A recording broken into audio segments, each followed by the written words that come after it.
موجود ہیں, ان سے بھی ہم بات کریں گے, اور شاہد لطیف صاحب دفاعی تجزیہ کار ایئر مارشل ریٹائرڈ, ان سے بھی ہم بات کریں گے. میں کلاسرا صاحب آپ سے گفتگو کا آغاز کروں گا.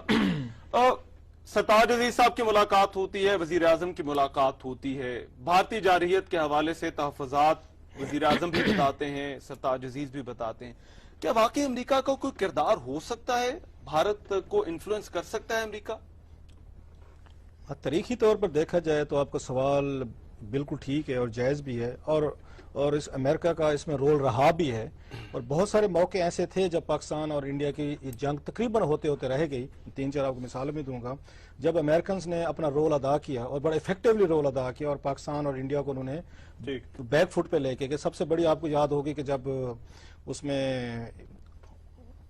جو مجھے یاد آ رہا ہے وہ اس کا تھا لیٹ 80s میں تھا, جب جنرل اسلم بیگ صاحب ادھر تھے, یہاں پہ ادھر راجیو گاندھی صاحب تھے اس وقت, تو انہوں نے بھی وہاں پہ اپنی ایکسرسائزز شروع کی تھیں. پاکستان نے بھی یہاں سے ایکسرسائزز شروع کی, تو پھر ہمیں ایک طرح کا خطرہ لگا تھا کہ شاید براسٹیک کا نام تھا if I remember correctly, Indians نے جو ایکسرسائزز کی تھی کہ شاید دونوں ملک کوئی ایک اس پہ جا رہے ہیں, تو امریکنز نے اس کو بھی کول ڈاؤن کیا. جو بڑی ہم نے دیکھی ہے کہ امریکنز نے اس کو اوائڈ کیا ہے, بہت بڑی ایک ڈیزاسٹر ہو سکتی تھی دونوں ملکوں میں. جو ڈائریکٹ کلیش ہوا سب سے بڑا وہ کارگل پہ ہوا تھا, اور آپ کو یاد ہوگا کہ نواز شریف صاحب گئے تھے وہاں پہ 4 جولائی کو 99 کو, اور اس کے بعد امریکن سے بل کلنٹن تھے جو ان کی بھی اگر ان کی یادداشت سے پڑھیں, اور ابھی اس کی بروس ریڈل نے بھی اپنی کتاب میں بڑا تفصیل سے لکھا ہے کہ کیسے امریکنز نے ان کو قائل کیا تھا, واجپئی تھے وہاں پہ, کہ آپ اپنی فورسز آپ ان کو واپس بلائیں, اور کارگل پہ جو انہوں نے بیٹھ کے ان کا کوئی معاملہ ٹھیک کر رہے تھے, وہ بھی سب سے بڑا اہم تھا. اور تیسرا جو بڑا میرا خیال واقعہ تھا جس پہ امریکنز نے اگین ایک رول پلے کیا تھا, جب یہاں بمبے بلاسٹ ہوئے تھے, بمبے کہتے ہیں, اس وقت بھی انڈینز نے اپنی فورسز کو ایک ان کا بلڈ اپ ہوا تھا. اس سے پہلے انڈین پارلیمنٹ پہ اٹیک ہوا تھا, آپ کو یاد ہوگا جب 2001 میں جنرل مشرف صاحب کا دور تھا, یا 2000 تھا سم تھنگ, اس وقت بھی انڈینز نے اپنی فورسز کو انہیں موبلائز کیا تھا. تو جو سننے میں آیا تھا اور بعد میں کچھ بکس بھی لکھی گئی تھی کہ امریکنز نے پھر ان کو دوبارہ ان کو ٹھنڈا کیا تھا انڈینز کو, اور پاکستان کو بھی کہا تھا کہ آپ جن لوگوں کی طرف وہ اشارہ کر رہے ہیں کہ وہ انوالو ہیں ٹیررزم میں یا دوسری ایکٹیویٹیز میں, آپ ان کو ہینڈل کریں, پکڑیں یا اس طرح کریں. جو آپ کا سوال ہے سو امریکنز کا رول تو رہا. جو آپ کا سوال ہے کہ کیا آپ اب بھارت کو یہ جارحیت سے آپ باز رکھ سکتے ہیں, وہ میرا خیال ہے پاکستان کو سب سے زیادہ جو سٹیپس لینے کی ضرورت ہے. ہم پوری دنیا کے پاس جاتے ہیں کہ جی ہمارے آپ جارحیت سے بچائیں, ہمیں فلاں کریں, ایسے کریں. مجھے 2 چیزیں یاد آ رہی ہیں اگین. ایک جب یہاں پہ آئے تھے چائنیز, اب مجھے نہیں یاد پریمیئر آئے تھے یا پریزیڈنٹ آئے تھے, میں اپنی تھوڑی سی میں نہیں اس کو ریکال کر پا رہا, انہوں نے جوائنٹ یہ سیشن سے خطاب کیا تھا. انہوں نے بھی پاکستان کو ایک بات ایڈوائز کی تھی, مجھے آج تک یاد. انہوں نے بلکہ ایک چینی مثال سنائی تھی کہ آپ اپنے جو ہمسائے ہیں نا, آپ ان سے لڑ کے کسی جا کے تیسرے بندے کے آربیٹریشن کرانے سے بہتر ہے اپنے ہمسائے کے ساتھ آپ خود ٹھیک رہنے کی کوشش کریں. ان کی بھی ایڈوائز یہی تھی, اور چائنا اور انڈیا نے اپنے مسائل بڑی حد تک بہت سارے انہوں نے حل بھی کیے ہیں, شاید ہو سکتا ہے جو ہم سے بھی زیادہ سیریس ہوں. اور لاسٹلی جب بل کلنٹن آئے تھے 2000 میں, انہوں نے جو لائیو تقریر کی تھی پاکستانی عوام کو کی تھی, اس میں بھی انہوں نے یہ ایڈوائز کی تھی پاکستان کو کہ بہتر ہوگا کہ بھارت اور پاکستان جو ہیں بیٹھ کے خود کردار ادا کریں. اور میرا خیال یہی ہے کہ بال جو ہے وہ زیادہ تر اگر میرا اور آپ کا اگر جھگڑا ہے تو بہتر یہی ہوگا کہ تھوڑا سا اگر ہم بیٹھ کے ایک اوپن مائنڈڈ. پھر ہم امریکہ سے کیوں کہتے ہیں؟ ابھی تو ہم نے بڑا کلیئرلی ہم نے اسٹیٹ پالیسی رکھی نا, جان کیری کے ساتھ کھڑے ہو کر بات کی, پرائم منسٹر کے ساتھ جو ان کی گفتگو کا آیا اس میں انہوں نے بڑا واضح طور پر کہا جی کہ امریکہ کردار ادا کرے. اس سے بات وہیں پہ آ جاتے, جو چیز ہم ایڈمٹ نہیں کریں گے, ہم اسٹیٹ آف ڈینائل میں ہیں اور شروع سے ہیں. ایک لمبی کہانی, لمبی تاریخ ہے, میں بیٹھ کے اب اس پہ کیا بات کروں. ہم بڑی حد تک اسٹیٹ آف ڈینائل میں پاکستان زندہ رہتا ہے, پاکستان کے لوگ یا میرے جیسے لوگ رہتے ہیں کہ بہت ساری شکایات جب ہمارے ہمسائیوں کو ہم سے ہوتی ہیں, ہو سکتے ہیں ہمیں بھی ان کے خلاف جینوئن شکایتیں ہوں, لیکن ہم نے کبھی بیٹھ کے اپنی سول سرچنگ نہیں کی کہ اگر ہمارے ہمسائے مثلا 3 ہمسائے ہم سے 4 بلکہ ہم سے ناراض رہتے ہیں, باری باری پہ رہتے ہیں. ہم سے افغانستان ناراض رہتا ہے, وہ یہ کہتے ہیں ہم ان کے معاملات میں انٹرفیئر کرتے ہیں. ہم سے ایران ہم سے ناراض رہتا ہے, وہ کہتے ہیں ہم ان کے معاملات میں انٹرفیئر کرتے ہیں. انڈیا کے ساتھ تو مستقل چل رہا ہے نا ہمارا, وہ ہمیں ایکیوز کرتے ہیں, ہم ان کو کرتے ہیں. اب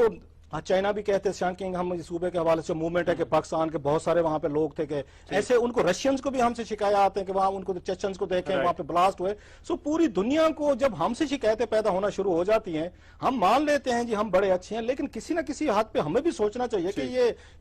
اس خطے کے ہمارے ہمسائے ہم سے ناراض ہیں, ہم سے دنیا ناراض ہے, چکر کیا ہے یہ سارا. ٹھیک, مظہر صاحب آپ ایگری کرتے ہیں کہ امریکہ کے کردار سے زیادہ ہمیں اپنا کردار ٹھیک کرنے کی ضرورت ہے؟ ریحان, مسئلہ یہ ہے کہ ہم ہیں بیگرز اور ہم چوزرز والا کردار ادا کرنے کی کوشش کرتے ہیں. آپ نے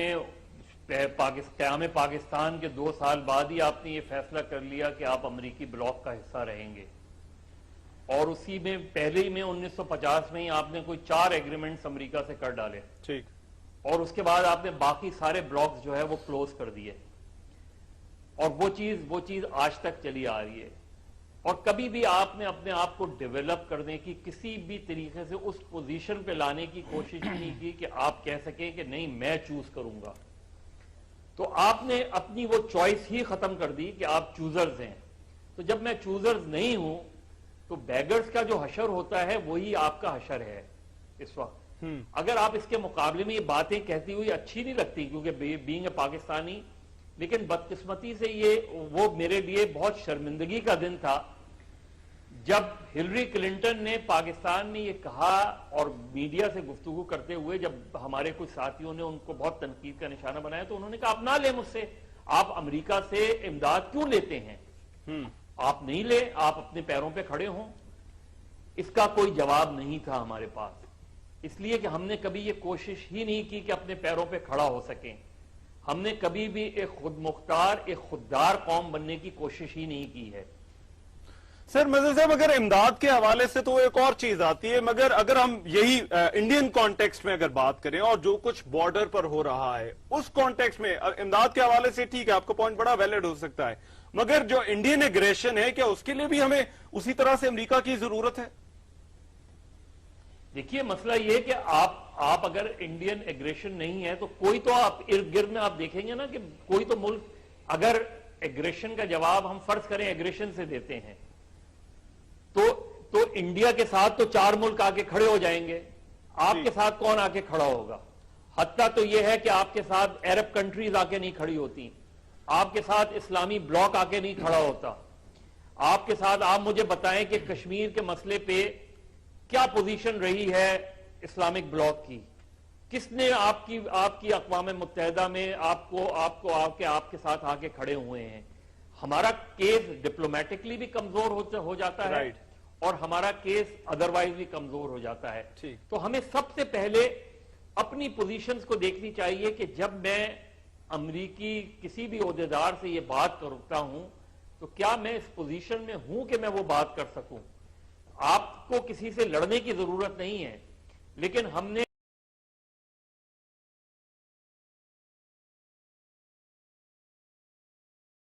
پوزیشنز رہی ہیں،